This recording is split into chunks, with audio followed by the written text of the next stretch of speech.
तमिलनाडु सरकार अब अपने राज्य के लोगों को ज्यादा बच्चे पैदा करने के लिए बढ़ावा दे सकती है। इस बात का इशारा खुद राज्य के स्वास्थ्य मंत्री जी अरुण राज ने दिया है। उन्होंने बताया कि तमिलनाडु में जन्म दर इतनी तेजी से गिरी है कि अब ये चिंता का विषय बन चुकी है। अगर स्वास्थ्य मंत्री के मुताबिक देखा जाए तो किसी भी जगह की आबादी को स्थिर बनाए रखने के लिए यह जरूरी होता है कि औसतन हर महिला के कम से कम 2 बच्चे यानी कि 2.1 की दर हो। लेकिन तमिलनाडु में यह आंकड़ा घटकर सिर्फ 1.3 रह गया है। जन्म दर में इस भारी गिरावट का सीधा असर राज्य की उम्र संरचना पर पड़ रहा है।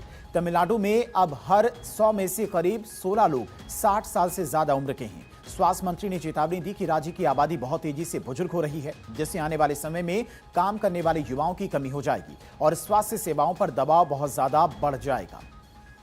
इस समस्या से निपटने के लिए तमिलनाडु सरकार अपने पड़ोसी राज्य आंध्र प्रदेश के मॉडल पर विचार कर सकती है। आंध्र प्रदेश जैसे राज्यों में तीसरा बच्चा पैदा करने वाले जोड़ों को सरकारी योजनाओं के तहत इनाम और सहूलियतें दी जाती हैं। स्वास्थ्य मंत्री जी अरुण राज ने कहा कि तमिलनाडु को भी अपनी आबादी को संतुलित रखने के लिए भविष्य में इस तरह के कदम उठाने पड़ सकते हैं।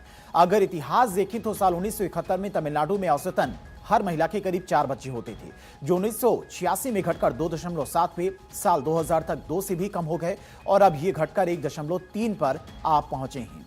अनुमान है कि तमिलनाडु की आबादी 2011 में 7.2 करोड़ से बढ़कर 2026 में 7.7 करोड़ और 2036 में 7.8 करोड़ हो जाएगी।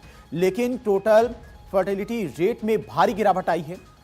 1971 में प्रति महिला लगभग 3.9 बच्चों से घटकर 1986 में 2.7, 2000 तक 2 से कम और 2017 में 1.6 और लगभग अब 1.3 हो गई है। इसके साथ ही मंत्री जी ने एक और बड़ी बात सामने रखी। उन्होंने बताया कि साल 2017 और 18 में राज्य की 65% से ज्यादा डिलीवरी सरकारी अस्पतालों में होनी थी, जो अब घटकर 51% से भी कम रह गई है। उन्होंने कहा कि इस बात की गहराई से पढ़ाई करवाई जाएगी कि आखिर महिलाएं सरकारी सुविधाओं को छोड़कर प्राइवेट अस्पतालों का रुख क्यों कर रही हैं।